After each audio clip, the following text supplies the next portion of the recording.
Улс орны хөгжлийн асуудлыг ярих юм бол хүний хөгжлийг л ярих хэрэгтэй. Хүн хөгжиж байж улс орон хөгжих тэр боломж олцоо суур зарчим нь нээгдэж өгнө гэж одоо хардаг. Тэр утгаараа хүний хөгжлийн тулгамдсан суур зарчмуудыг бид хүн илүү тийм хөрөнгөрүүлтийн шин чанартай ажлууд дээр тусгал болгож ярих хэрэгтэй гэж харж байгаа. Нэгдүгээрт нь эрүүл мэндийн асуудал. Хүн эрүүл байж ээж баялагийг бүтээх хэрэгтэй болно. Тэр боломжийг бүрдүүлэхийн тулд бид нар чанартай хүртээмжтэй эрүүл мэндийн үйлчилгээнүүдийг үзүүлэх хэрэгтэй. Тэгвэл өнөөдөр манай Монгол улсын хэмжээнд авч үзэх юм бол энэ чанартай хүртээмжтэй эрүүл мэндийн үйлчилгээ үзүүлэх боломж нь тун хомс болчиход байгаа.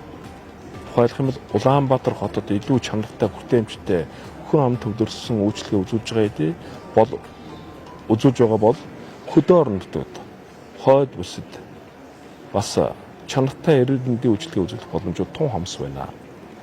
Эрүүл мэндийн салбарт ажиллаж байгаа ажилтан албан хаагчдын хүртээмжийн асуудал сул байгаа.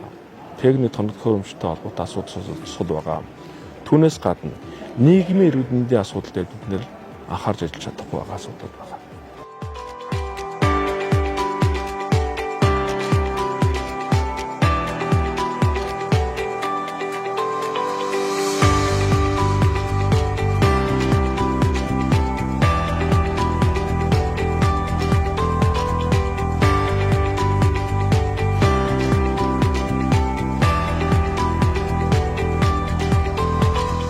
Бид нар хөдөө сумдыг шинжлэх, тэнд инженерийн шугамчуудыг дэд үзүүлэлтийг барьж байгуулах, тэнд хүний амьдрах анхан шатны хэрэгцээ шаардлагыг хангасан ийм